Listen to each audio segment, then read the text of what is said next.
人力银行甲工研院是发布2025年半导体业的人才报告书，敢若今年的5月，这半导体业就开出3万多个缺，其中是以操作率上界欠人。另外，美国川普政府是会伫2礼拜内来公布半导体进口的国家安全调查结果，到时阵这半导体的关税到底敢要扣，而且扣偌济，这局势就会愈来愈明啊。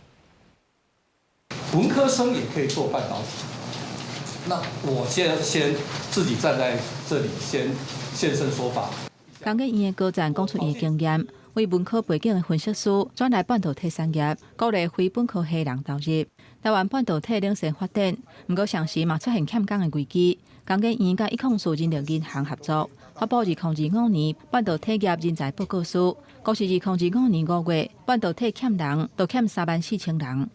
我们看今年最大的改变就是研发的工程的相关主管，还有相关人员的职缺也窜到第2位，所以看起来台湾半导体产业在上中下游的研发动能蓬勃了许多。根据统计，生产制造类逐个月开的缺都有要甲正万个，平均每一个缺敢若有0.4个求职者，因若真受欢迎的研发类嘛开9316个缺，一个缺平均敢若0.45个人来应。 因若操作类的缺有7240个，一个缺敢若有0.2个求职者是上界欠人的。另外，美国商务部长罗德尼克伫当地时间27表示，川普政府会伫2礼拜内公布针对半导体进口的国家安全调查结果，到时无排除会做伙公布半导体商品征收新关税标准。这都是还是一个未定数，但是整体台湾产业碰到的一个地方，就是未来整个生产制造成本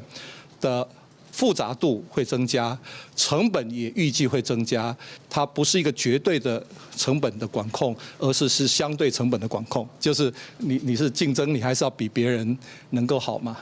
川普嘛讲到，真侪公司会伫美国投资半导体制造业，包括台湾甲其他的国家，都是为着避免受到新的关税冲击。欢迎台积电2倍股价，早盘虽然有称到1160块，不过半导体关税到底要到啊，业者拢真关注。记者综合报道。